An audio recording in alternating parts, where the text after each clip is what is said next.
Hello,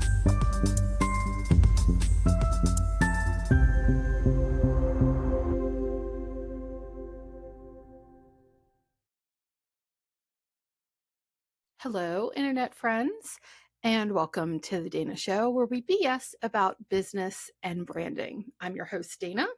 If you're new to the channel, welcome. And if you're one of my returning viewers, you're one of the original 5 or so, welcome back. This is a growing channel, so we're new, and I appreciate all of your support, always. So today we're talking about video, and I'm going to bust the top 5 myths that I hear through people I talk to, through my clients, that they struggle with in getting video done. And we want to bust those myths so that you can start adding video into your branding and marketing strategies. So why video? Why is video important? So I'm going to share with you a report from HubSpot about video marketing statistics. And the biggest takeaway from this is this quote at the top from Jonathan Grubin, who's the founder of SoPost. And he says, many brands have lost sight of what truly connects with people, human emotion. And with the rise of AI, that is becoming more and more prevalent. And people want to work with people. You don't want to work with bots. With AI, I can usually tell, not always, I'm sure, but often tell if something is an AI video. Their features tend to be exaggerated. And I think it has a place. But it is not, it is in addition, it's a tool. And you'll hear me say this a lot. AI is a tool. It is not a replacement. And we need to learn how to work it in. But with video, it's really a chance for people to get to know you and see what you're like.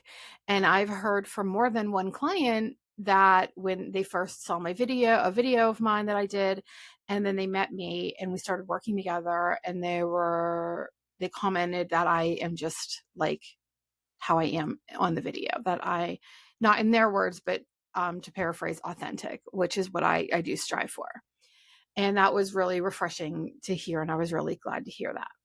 So this goes down into a lot of analytics. I will link this below. I'm not going to read all of this to you, but short form videos, and short form video is technically something under 10 minutes, although usually you're in the 1 to 2 minute range, whereas long form video is 10 minutes or more. But short form video is the most popular form of video right now. It is your TikToks, your Instagram and Facebook Reels. It is your LinkedIn videos. They started doing, basically, they just have on a video tab, but they're basically shorts. And it is your YouTube shorts. So they're different lengths and different requirements on different platforms, but they are not long, they are short. And while they are important, long form video like this one also has a place. The videos we are looking today, examples that I'm going to give you, all happen to be long form, but that doesn't mean that you can't utilize any of these things in short form. So I want you to look at more of the content and less of the length in the format, although we're not going to show, long periods of it. And something else I want to point out is the importance of YouTube. So among mobile audiences, YouTube reaches 46%. That's a lot of people. And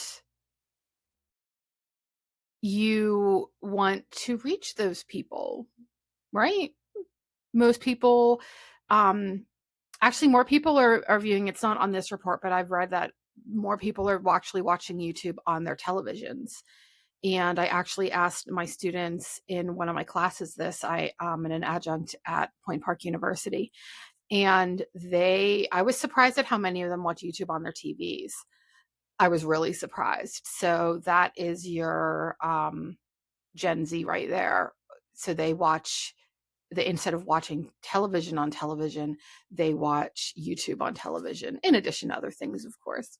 So interesting. But anyway, video is definitely a really great option. And obviously, we want you to be thinking about that. And one of the ways to do that is through video. So let's take a look at our first myth that we're busting today. I sound so awkward on camera, like I'm a different person. And I had a client say this to me, and then I saw it in action, and she was right. Talking to her face to face and one on one was great, very natural, like talking to anybody, right? But when I gave her a script, even on a teleprompter, she just like froze, and her voice, she just was not comfortable. Her voice was more robotic. Her facial expression was, she was like, instead of like, like she normally was. And so some people just simply aren't comfortable with talking like I am on camera. This is not for everybody, and that's okay. So what we want to do instead is look at some other options. What can you do instead of doing that would work for you? So first, we're going to look at this video. This is called Fridays with Frank. And Frank is a police officer in Arizona with Pinal County Sheriff's Office. And he does these videos. So let's take a look at this one. It's Frank. So you know I'm out here. So as you know, I'm me. And I work for the Sheriff's Office. The reason I stopped you is you are 30 miles an hour over the posted speed limit. All right, any weapons in your vehicle? Yes. I'm gonna let you mess around with that there.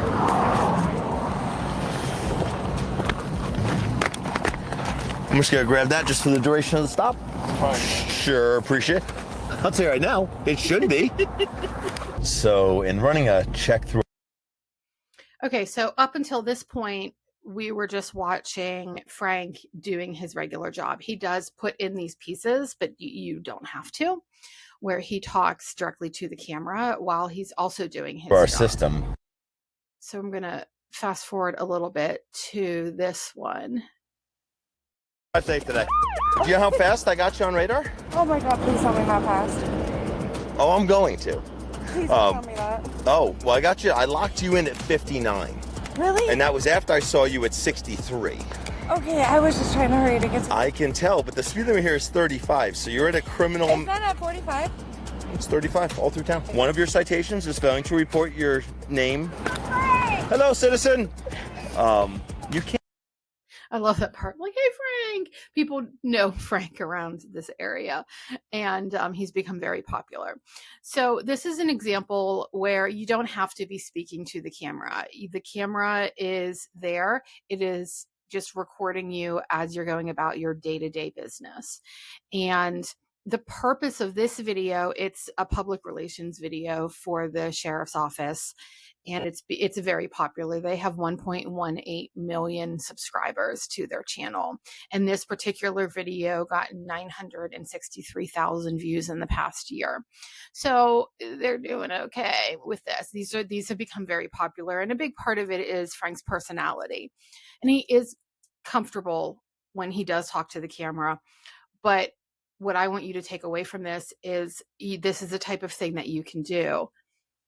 He does have a videographer with him. You saw a combination of this is from the videographer, and then they would edit in shots from his dash cam from the car.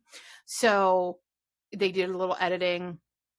Just give you a little technical idea of how they did this. This is a person holding a camera or on a tripod who's watching him, which makes sense in this scenario. If you're a police officer, you can't exactly be like, hold on, let me set up my tripod to record this, right? That doesn't make sense. But in most cases, that is something you would be able to do. So here is another one where this is called The Most Hairiest Man I've Ever Cut in My Career, and from the Fourth Ken. And he has a school of barbery for a barbershop. online, and this particular video has received 3.2 million views in 1 year. And he basically, obviously with the consent of the person who he's cutting the hair of, he sets up a tripod and he simply records himself talking to and cutting his client's hair. Bro. These curls. And that's what he wants to get. Nice. Cool. It's a big transformation. So once I cut the curls, we'll go ahead and wash it, kind of see what it looks like. All right. Beard needs to be trimmed. What do you think? Yeah, or you want to take it off? I want to trim it. Trim it. So in this case, he is talking to his client. He is not talking to the camera. So this is, again, simply, he set up a tripod. He is simply recording himself as he works. We're going to fast forward a little bit. He does do some voiceovers a little bit where he talks about what he's done, since the purpose of this video is to promote his school. So he's showing his expertise here, how he transforms this man from what we saw in the beginning to what we'll see at the end. And he goes through the whole steps. This is edited down, so there are some editing involved. We're going to go ahead and scroll. Let's see, we're near the end here. We can see him doing the hairline, trimming that up, doing that nice edge. And I will say men's hair is harder to do than women's hair. My niece is a hairdresser, and my son has very blonde, fine hair. So he has trouble making sure it's done right. So this is the after. So this is also a transformation video showing the before, the after, and the whole thing. So that's an example where this person is not talking to the camera. They are simply showing their work. So the next myth we're busting is, I don't feel comfortable on camera. So even if that type of video, either one of those, you're like, nope, that's even too much for me. I cannot handle that. I am not doing that. There are other options for you. So the first one we're going to look at is this one. This is, I just love this. 12 hours of relaxing cafe workflow, barista working at 8 different cafes.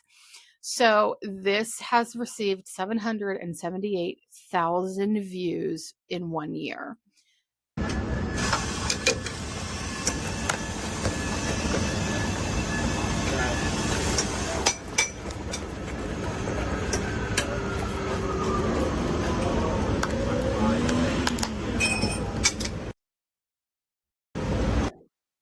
So I'm just muting this, but we are literally just watching this person at work. From they're wearing a camera. They're probably wearing a GoPro or something similar, a wearable camera for this instance, but their face isn't in it. Their hands are, obviously, but they're not in the video. They're just simply recording their day-to-day and posting that. So that is an option, depending on what you do. But let's just fast forward. So here's this person at another location making all of their, I'm not a coffee drinker, so I'm just like, okay, that looks great, whatever. I don't know.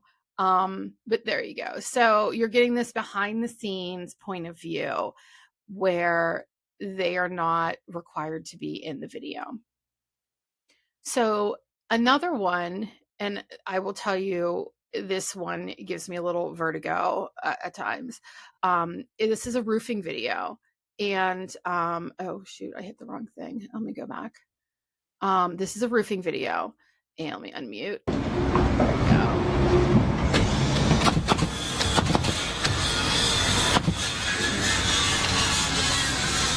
There we go. I'm so nervous. Okay, look at how this one here. No. Out. Oh, 102. Out.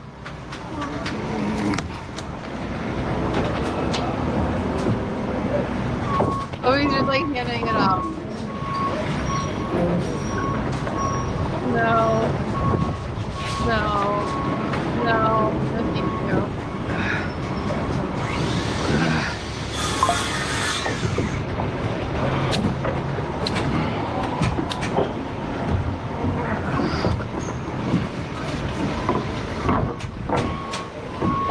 pass me long to longs. I could not. I need long to longs first. I could not. Nope. But this gives you this is another point of view video that is a little too much for me, to be honest with you. But so the purpose of both of these videos is just to show the day-to-day work. Is something people might be interested in. The first one was like relaxing, almost like an ASMR experience. And this one gives me like, where to go? I do not like this one, but it's interesting. It's different. And it shows people what you do every day. And sometimes people like to watch this, obviously. This one has had 151,000 views in 3 days. Or 3 years, I mean, not days, years. So yeah, it's something that people are interested in. And again, the way they did this, just to give you a little technical background, is they're wearing some kind of camera. It's a wearable camera meant for this type of thing. All right. So our third myth that we're busting is my clients would be mad if I shared their stories. I had suggested to a past client a few years ago that she shares some of her like funny horror stories in dealing with her clients. And she was like, no, that would be really bad for my business. And I thought about it and I was like, okay, I got where she was coming from. I trust my clients know their business better than I know their business. They're an expert in their business and I'm an expert in branding and marketing. So I trust them. And if they say, oh no, that would be bad. Okay, then we won't do that. But how else can you share?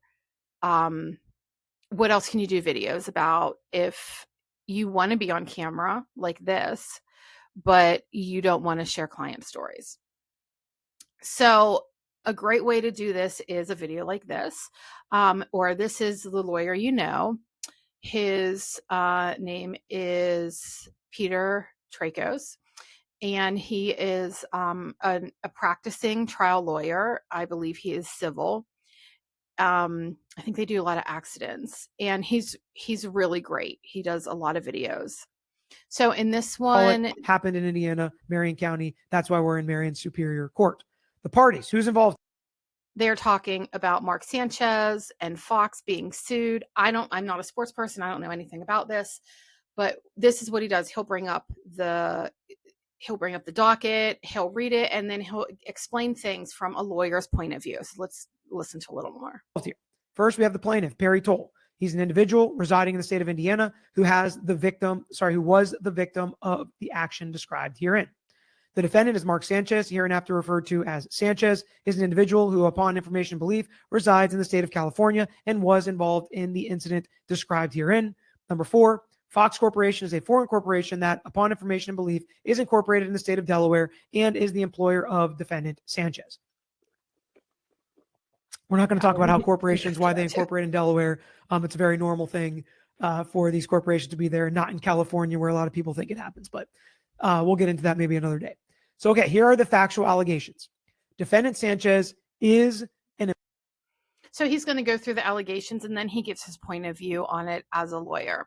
So this is a way that he can bring his expertise to the forefront without sharing private information. Lawyers have really strict guidelines and ethical guidelines, and things are privileged. When you hire a lawyer, your conversations with them are privileged. And so he has to be careful about that. So this is a way that he shares his expertise without sharing information that he is privileged to share. Now, he does sometimes share client stories after a trial is done, but he won't do it until after a trial is done and they're sure they're not going to get an appeal on it, because he doesn't want to jeopardize his clients' chances for anything, their right to a fair trial. So he is really careful about that. But I love the lawyer. You know, I watch a good bit of true crime, and he gives. I'm the kind of person who will watch one case. Like I just recently finished the Donna Adelson case.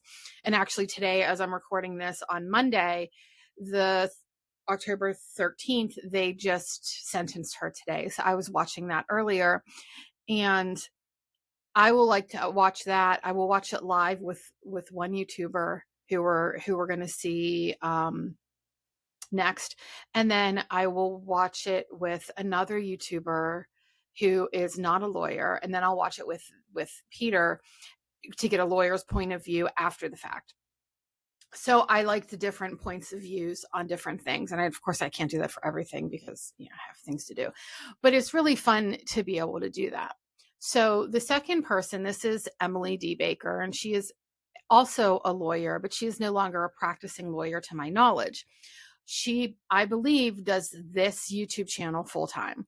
She refers to herself as a content creator. She has to debate sometimes between her content creator brain and her lawyer brain as she's watching these things. So she will stream trials live. So today I was watching her stream the Donald Adelson sentencing live, and then she'll pause it and give her commentary and kind of explain the point of view from a lawyer, but she's also a little snarkier than Peter is. And she's also a little sweary, which I appreciate as well. And she's a lot of fun. So this is her talking about the recent Cardi B civil case. So let's take a look. Cardi B says, I didn't touch her. The other woman said, she scratched me. There is a true factual dispute in this case. The only way to resolve that factual dispute is by a jury. And here we are. There's nothing else that could have really been done to kick this case out. But it seems like plaintiff's counsel thought that Cardi B will just settle to make it go away. No, she's going to serve court in court and then make you go away. She's not just going to give you money. She's like, See, she's a little sassy and I love it.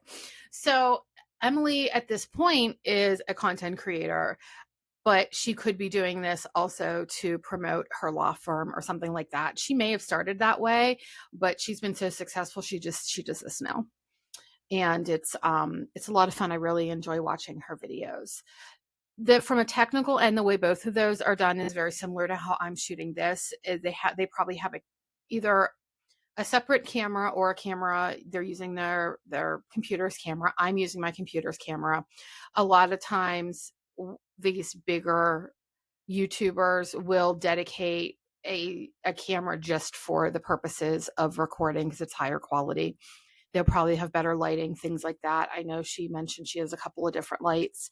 They will have a professional microphone, and then you need to have a nice background as well when you're doing this kind of video. I've seen all kinds of different things. My background, I do have a window behind me. I am recording this at night. I usually record during the day. But today that's just how today went, and it's nighttime. So my background is a little darker. Usually it's a little lighter behind me, and I'll actually have some backlight from here and some light I have a window over here too. I have a very small office. I have a small home, not a tiny home technically, but it is not a big home. And I like to have a little greenery in the background. I like my little things. And I have chosen to have my background like this. This is how she has hers, and this is the way she has hers is very typical. If we go back to Peter Tragos, he has a monitor with the lawyer. This is his merchandise that he sells on his YouTube channel, and then he's got like different things displayed back here. His is farther back. I've seen lots where they're right up against a bookcase, and they have books and things on display behind them. So that's your setup from a technical perspective on doing a video like this. You do want to have good audio. So you do want to have some type of microphone. You can obviously start with your computer mic, but in this case, they are using a better microphone. Okay, so myth number 4 is my work is confidential. So this is in addition to lawyers, therapists, anyone in the medical field really has to be careful about the things that they share because of HIPAA laws and just ethics as well. So if you're a therapist, you certainly can't come on to YouTube and be like, oh my God, guys, guess what this person told me today? Like that would be the wrong thing to do. So how do you can't show your day-to-day work like we showed in some of the earlier videos. That's simply not possible. Even in a therapy session, that's even if you got consent, that's not ethical to do that. You could do a fake one, but then that's not authentic, and that usually doesn't go very well unless you're just shooting like background B-roll with a friend and you're really just chatting. But you can't shoot your day-to-day if you're a lawyer, if you're a therapist, if you're a medical professional, because the stuff you do is confidential. So what do you do instead? So one of the things you can do as a therapist is show your expertise in other ways. And this way is by commenting on or doing commentary on trials or like I'm so deep in the Donald Adelson trial, like that's what this one's about again. So this is Dr. G Explains. This particular video from 1 month ago has 356,000 views. So Dr. G is a licensed psychologist and a body language expert, and it's really fun to sit and watch his videos. So let's take a look at this one. Herself for what's getting ready to happen. We have a jury find as follows as the count. And that blink rate's picking up. Once again, that suggests a high level of stress, as most people are in these kinds of situations. But I want you to understand what you're seeing that's legitimate, because we're going to see some things that I think are performative, but we're going to get to that. One of the So this is her sentencing. Donna Adelson was found guilty, and this is where she's finding out that, spoiler alert, that she's been found guilty. And so the judge is about to read it, and here Dr. G is explaining that she's bracing herself for what's to come. And then she has quite the reaction, you'll see. Indictment, first-degree murder. The defendant is guilty of first-degree murder. Mrs. Adelson, control yourself. What we're seeing is interesting because it's a combination of both real emotion, of course, because she's now finding out that she's going to spend the rest of her life in prison, as well as some performance aspects to this. I'm going to show you what's real, and then I'm going to explain what I think is a performance, and then there's a lot more to view. So let's just keep going. First-degree murder. The defendant is guilty of first. So you see the eyebrows. That is legitimately sad. Our eyebrows go up in that arc when we're sad. What we're not seeing is surprise, because oftentimes when we're surprised, our eyes open really wide. We're not seeing that. So I think that maybe she was actually expecting this, maybe hopeful that it wouldn't happen, but she seemed to be prepared for that. And she should have been prepared for it, because she is the 5th person to go to prison for this crime. Her son went to prison. She was convicted of first-degree murder of her former son-in-law, Dan Markel, who was a Florida State University law professor. And she was convicted of being the matriarch of murder, as some people have said, and the head of the conspiracy, and she paid for it. Her son was convicted a year or so ago. Then 3 other people who were involved in the crime were also convicted.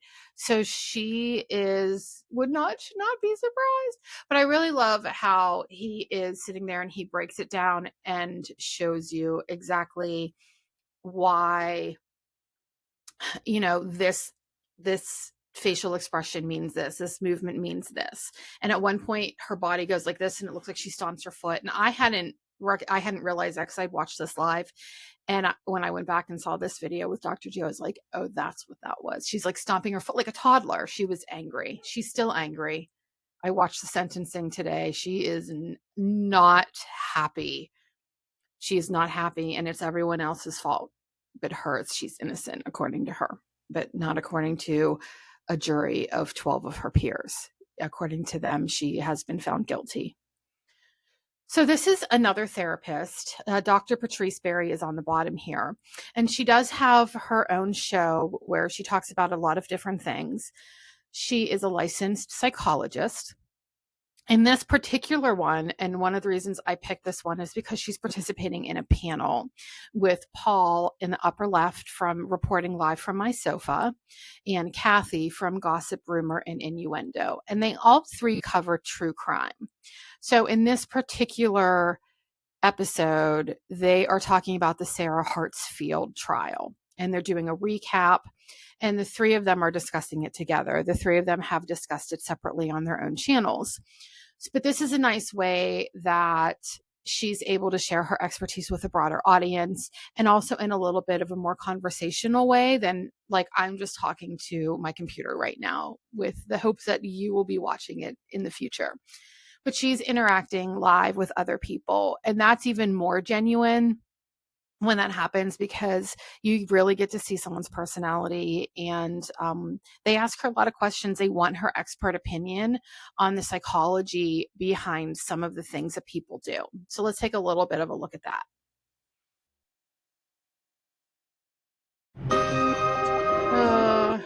Hit the wrong thing again. To knowing that we were going to come on here and do this tonight, I was like, I need to know all the things. I need to get caught up. So from 4 o'clock until literally right before we logged on, I was binging all 6 days of your coverage of this case. And the one thing that kept coming to my mind is that this. Well, let me fast forward to around her. I think people might have noticed something, or I hate it when domestic situations, when people are just like, that's between y'all, but they're doing crimes. And so people should be held accountable. If you, I think it was when during like the person saw her running away with like, after she was smelling gas or whatever on the trailer. How does she get away with all of that? And it's just, it's really sad. Such a sad thing. And if I was the husband number 5's family, first of all, like, be very careful if you like you really want to ask some questions about what happened to husbands 1 through 4. If you're going to. So what I like about her too is that she comes off as very human, and she's also a mother. She has a son that she discloses on her channel.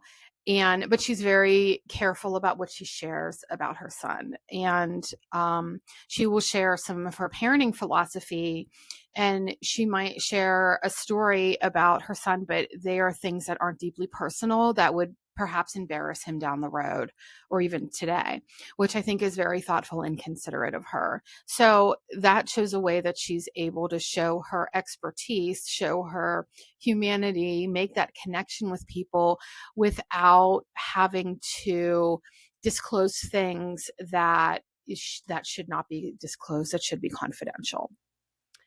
Okay, so number 5. Our 5th myth that we are busting is my job is boring. Everyone thinks their job is boring because you sit there and you do it for 8 hours a day.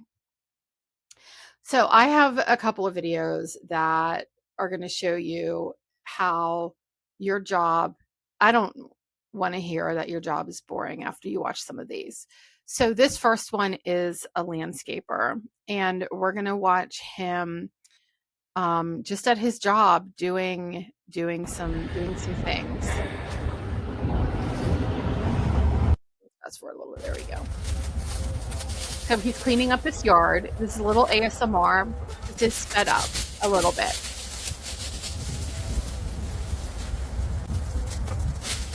So this is another transformation video, just like the haircut video. People love these. People like to see a beginning, a middle, and an end of a story. And this visually tells a story. This is the beginning. And then we can go, here's the middle, where he's getting more things out.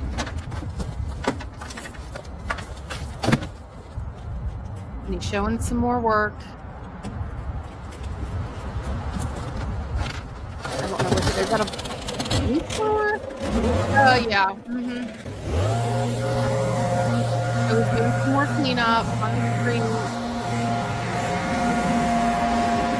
And then we're gonna go to the end where we can see some after. This is what it looks like after. Before and after. And they're going to do the comparison of the two. You can really see right then changes that they made and how they did it. And if you need a landscaper, you might think of this video and be like, yeah, they did a really good job. I want them to come and clean up my yard and make my home look nicer. And that's why they do that. So that's the purpose of this video, is to show their expertise in the literal work. This is us doing the work, the before, the during, the after. So you see the entire process taking place, of course, with edits. And on this one, he had a tripod with a camera on it or a phone or whatever, and just moved it around as he worked throughout the day, and in editing, sped it up. So that's sort of the technical end of it. So there's one more, and after you watch this one, there's no more excuses. This is a 60-year-old Persian carpet that hasn't been washed for more than half a century. This video has had 8.5 million views in 9 months. A carpet being cleaned. Let's take a look.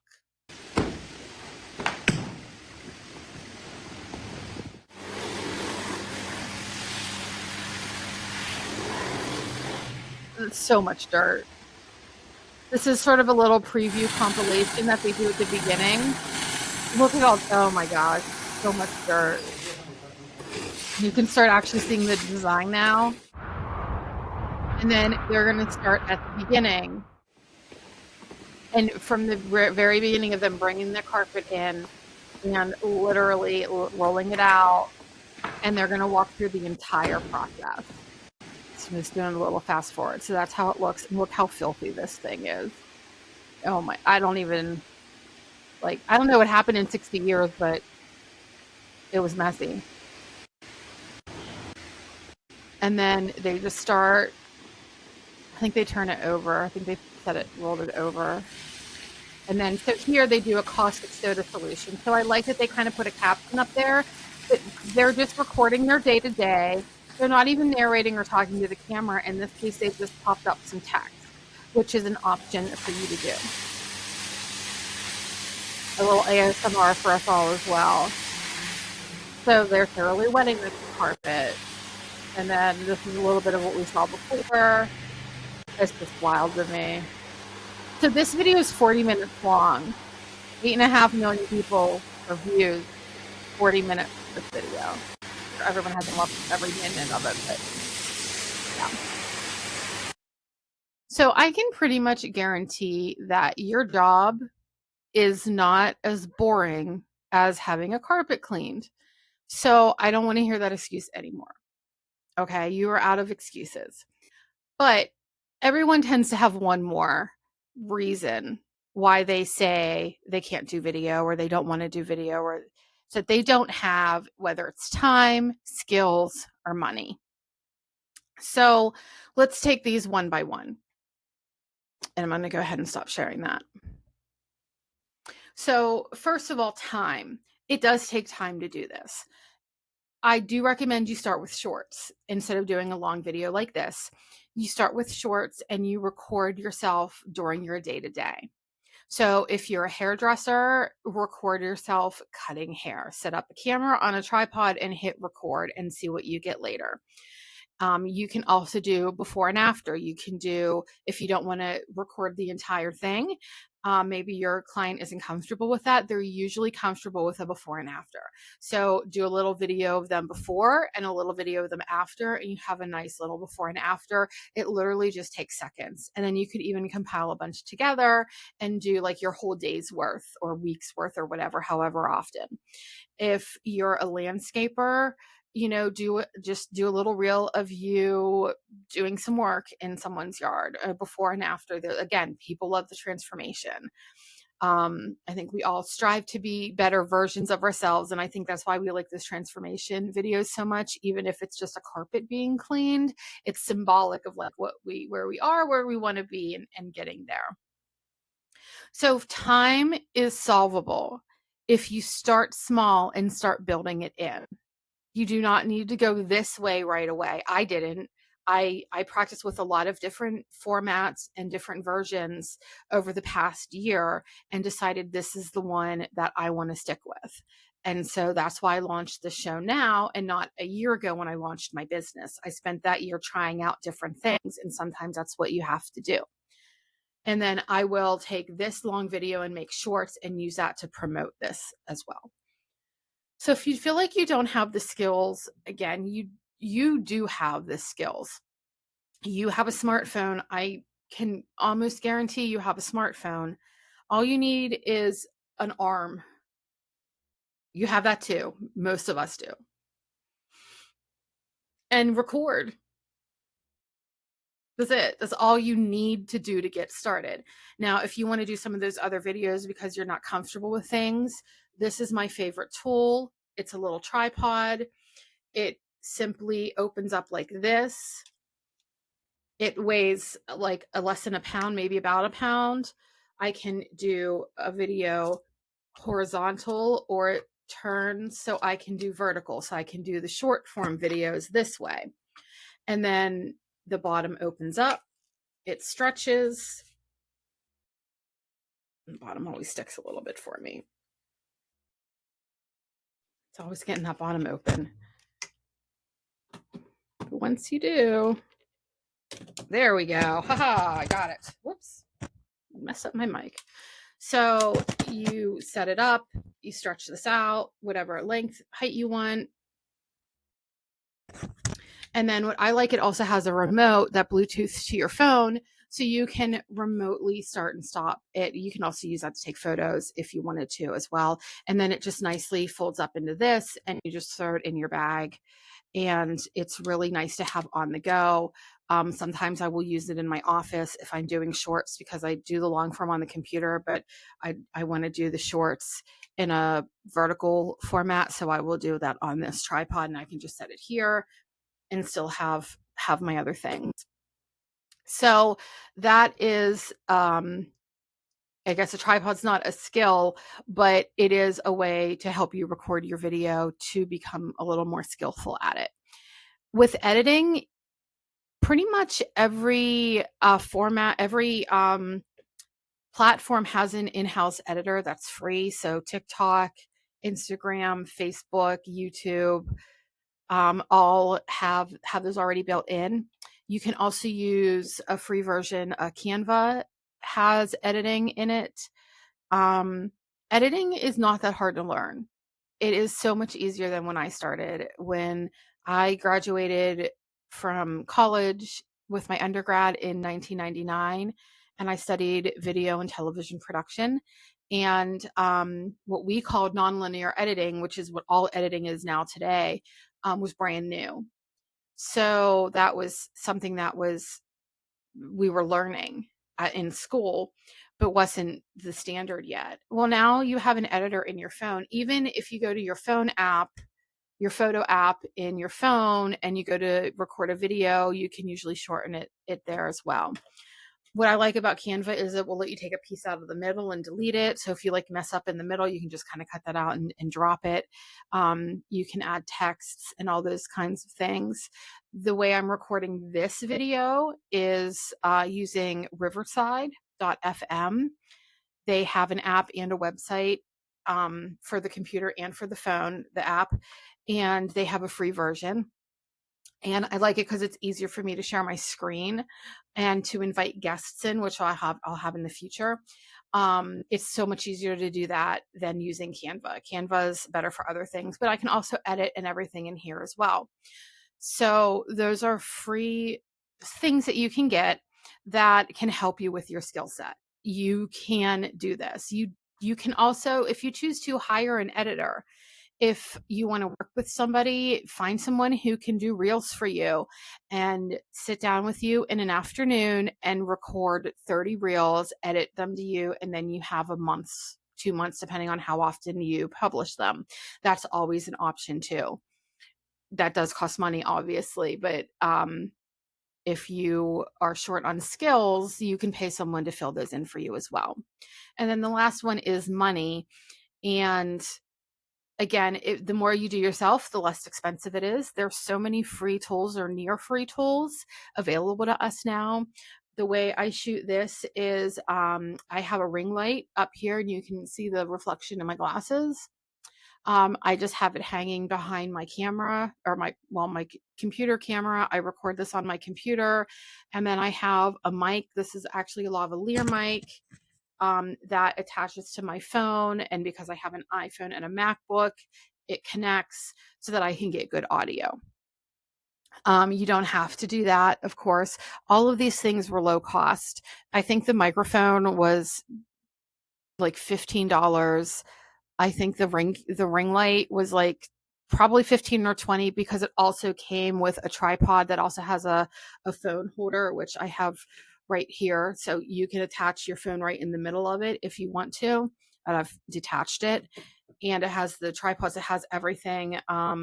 This mic set, I have 2 of these. The other one, it fell. There we go.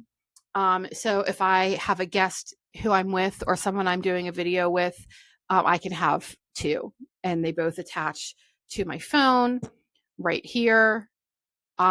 So it gets the audio in that way. And so I can use this to record on my computer through my phone, but also recording right on my phone if I'm out and about or I'm doing shorts, which is nice and versatile. And this set was under $20. And the mic, this arm I already had. You don't need to do that if you don't want to. I don't wear headphones when I record. A lot of people do. You saw those in some of the examples. That's a personal choice. But most people do have headphones of different styles. I mean, I've seen Lin-Manuel Miranda, the writer and star of the hit musical Hamilton, use his iPhone headphones, not even AirPods, like with the mic on it and the wires in a million interviews. So it doesn't have to be fancy. It just has to work. So I hope that helped bust some of your myths and you're willing to take a shot at doing video. It is absolutely worth it. If you would like to work with me on your video and your overall branding, I start with a fit call. There's a link down in the notes below where I have preset dates and times that you can just go ahead and schedule online and it lets me know. And then we both show up for a video call, a 15 to 30 minute call that determine what your needs are and if we're a good fit for each other, because that's really important. And then the next step, I do what I call a brand formula, and we do an 1.5 to 2 hour in-depth branding interview where I learn all about you and your business and your goals and get down to the heart of what you do and why you do it and what your strengths and weaknesses are. And then I develop a brand formula for you in the form of a PDF document that gives you everything you need to move your business forward. And then the third step is doing those things. And I do it now in an intensive day or 2. So we come together for 1 or 2 days, depending on the scope of the project. And I show you what I have. You give me feedback. I go and edit it.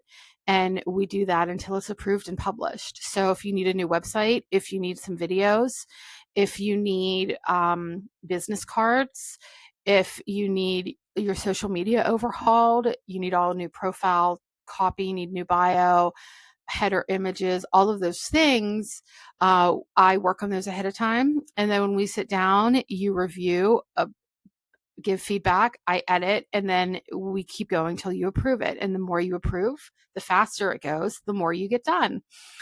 And like I said, we'll schedule out a day or 2. And we can do it in person or virtually. Virtually works well because we'll meet and I'll show you and then I'll be like, okay, see you back in an hour. And then you go off and do your work. And then I go off and do my work. And then I come back and we keep going.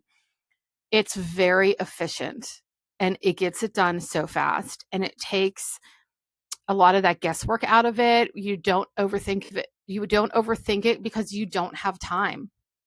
You don't have time to overthink it. And the entire process takes 1 to 2 months, depending on our schedules.